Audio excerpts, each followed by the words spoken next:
Champions Cup Team of the Week time then, of everyone that wore their jersey, and there were 16 people in every single one of the jerseys over the weekend who wore it best, who deserves to be in a Team of the Week, and it's even more interesting with the backdrop of British and Irish Lions selection. Andy Farrell would have been watching some of these games, assessing who are the form players, and there were some brilliant head-to-head matchups. But the matchups we've got to look forward to in the Champions Cup quarterfinals this weekend, an all French affair in Toulon against Toulouse, and it's French against URC in Bordeaux. Bordeaux against Munster. That looks to be a dynamite match as well.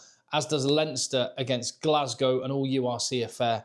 And then the remaining English club, Northampton Saints, are at home and will feel confident that they could overcome Castres, who are a very different beast on the road to what they are at home. 4 brilliant matches. And I don't think we're going to see blowout victories this coming weekend. Only got a few days to wait until the quarterfinals get underway. But this feels much more like best versus best. Cannot wait for this one. As for the Team of the Week, then, let me know what you think. Your comments down below. I mean, there's some real toss-up calls to make, and I've just gone with my gut feeling and based on the games that I've seen. And again, I have now seen all of the matches. My apologies to Glasgow Warriors and less so Leicester fans, because I'm sure many Leicester fans weren't in a hurry to watch or hear about that game again. But Glasgow, a really strong win. I wasn't able to watch it. I'm currently in California, so on a different time zone. But I've caught up with it, and that was a very impressive win by Glasgow, who do have players represented in the Team of the Week. In fact, I've got 11 different teams represented.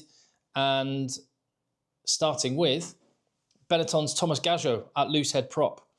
And just to say as well, I've got a 23-man squad, not a 15-man squad, because rugby is a 23-man game these days. So it's only right and proper to pick 23. And we saw that at the weekend. There were some bomb squads that made a massive difference in this weekend's round of 16. Thomas Gageot for Benetton on the losing team, scored a try, loads of carries, thought he'd come up with the game-saving play, holding up Jeremy Fernandez incredibly. But unfortunately, a high tackle on the way to it meant that Fernandez had another bite of the cherry and got the try. Heartbreaking for Benetton away at Castres. But Thomas Gageot, one of the players that came out with credit. And backing him up, I've gone for Nathan Macbeth at Glasgow Warriors. They set such a solid platform. Him and Xander Fagerson, they took Leicester to the cleaners, really. And it was that platform that enabled all of the box office talents that Glasgow have behind the scrum to do their thing. On to hooker then, and Maxime Lamotte from Bordeaux. He got himself another try, and honestly, if he were most other nationalities, he would be much, much closer to an international test spot. But he just happens to be playing at a time when France have got Malvaca and Marchand from Toulouse. But Maxime Lamotte is not far off. He'll get some game time for France this summer. Will he get to play in a Champions Cup semi-final? Going to be a big, big match for Bordeaux this weekend. They're going to need to be better. Backing him up, my backup hooker and another player on a losing team, Theo Down from Saracens, was absolutely immense, especially in that first half, busting tackles, setting up tries. He had an all-action display and a little bit of a point made to Steve Borthwick, perhaps. Theo Down, young man, big talent. Tight head prop, Xander Fagerson from Glasgow Warriors. I've already talked about the platform that they laid. Xander Fagerson was, for my money, peerless in the tight head prop position and just does what he does. Have massive performances. Becca Gigashvili started on the bench for Toulon. I've got him on my bench in the Team of the Week as well. He was a game changer when he came on. Him and Danny Priso just came on and annihilated Saracens scrum, and it was that changed the game for them. He was absolutely massive. What a play.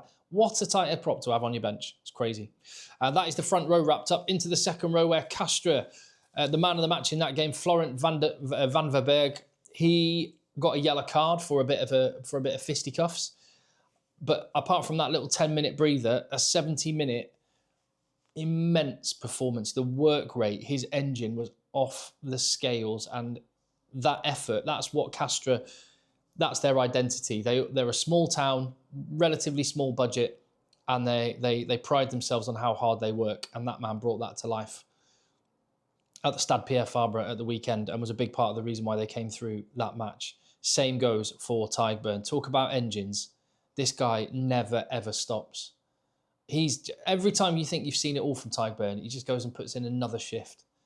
how he keeps going back to the well again and again and again is incredible. And 2 massive turnovers were a key part of Munster's win away at La Rochelle.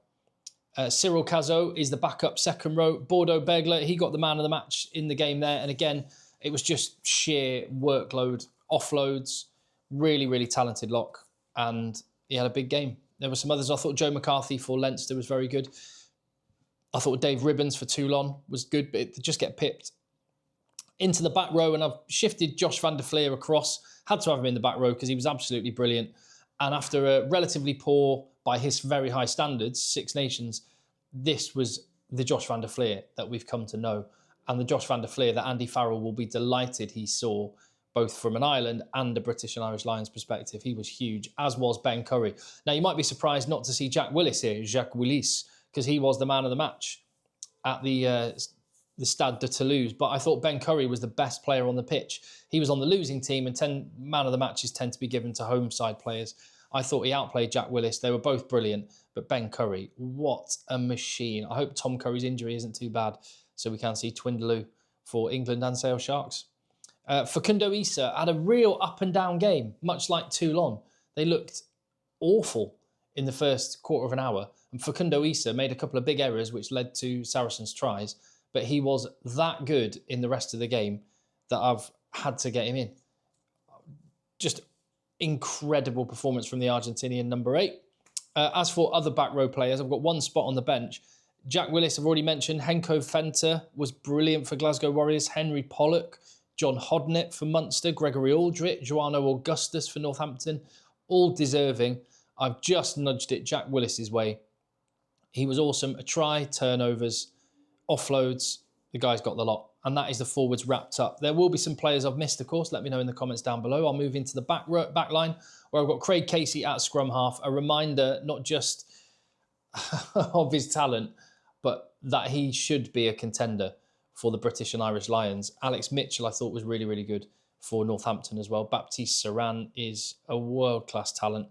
But Craig Casey, his kicking, game management, his service to Jack Crowley, the try as well, running that support line on the shoulder. He had a class performance.